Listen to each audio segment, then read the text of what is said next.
At its core, socialism is not just a different economic system. It is a fundamentally anti-competitive model. It begins with the assumption that private ownership of the means of production is not just undesirable, but unjust, something to be systematically eliminated. This creates a reality where competition is not allowed to exist unless it conforms to the socialist ideal. In contrast, capitalism, despite its criticisms, is not a system of exclusion or force. It is a neutral playing field, an open arena where every type of business structure, from top-down corporations to worker-owned cooperatives, can compete freely to serve customers. That is the key distinction.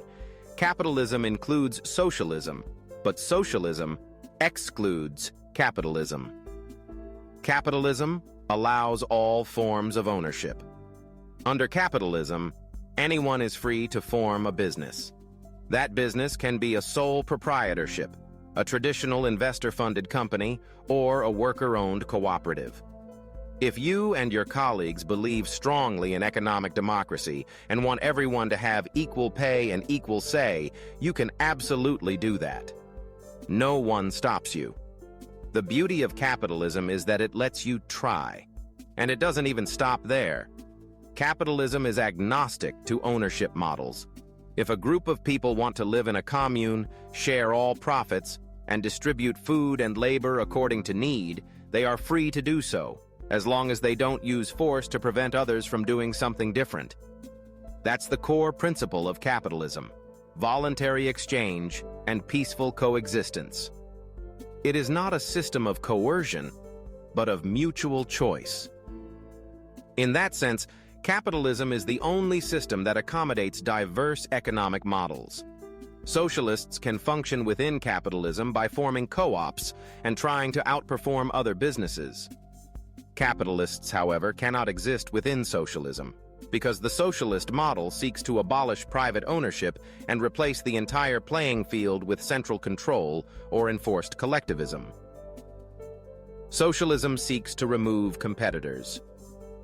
Rather than win in the open marketplace, socialism aims to reshape the rules entirely, so it no longer has to compete. The central premise of socialism is to remove private control of productive assets, meaning factories, land, and capital, from individuals or investor groups, and place them in the hands of the state or a collective. But why is this so essential to socialism? Because when private enterprise is allowed to exist, it usually wins by being more responsive, more innovative, more efficient, and more adaptive than centrally controlled or collectivized models.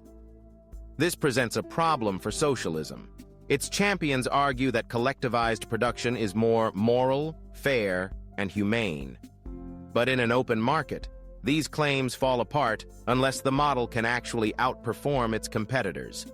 And because worker co-ops and state-run industries tend to grow more slowly and face internal inefficiencies, they struggle to dominate the market.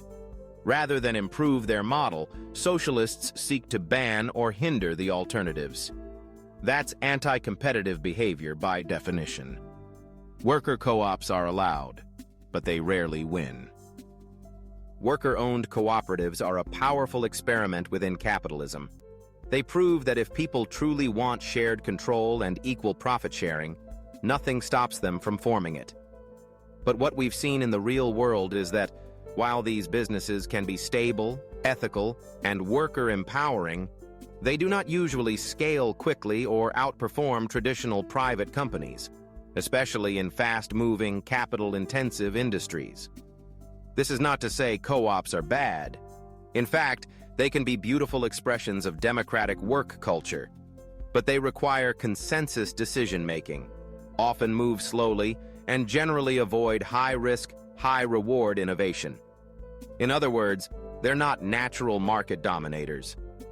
And that's fine, unless you're trying to eliminate competition. Socialism, in its frustration with the limited competitive reach of co-ops and state-run businesses, begins to call for the elimination of private firms altogether. It's unfair, the socialist says, that some people can accumulate capital and use it to build powerful organizations. Instead of allowing people to choose between models and vote with their dollars, socialism demands uniformity of ownership. The state or the collective must own everything. That's not competition. That's monopoly. Socialism is a monopoly by design. Imagine a company that said, "We're going to outlaw all other companies so that we can grow without interference." You'd instantly recognize that as monopolistic, unethical, and illegal in any capitalist society. And yet this is exactly what socialism demands: total control of the economy by one unified structure, which prohibits others from owning or operating outside the system. This kind of enforced uniformity is anti-competitive in the purest sense. It's no different than corporations using exclusivity contracts to block out rivals, except on a grander ideological scale.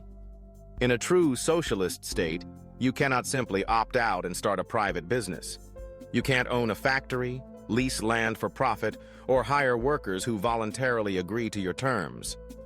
The choice is gone. Because socialism is not about expanding opportunity.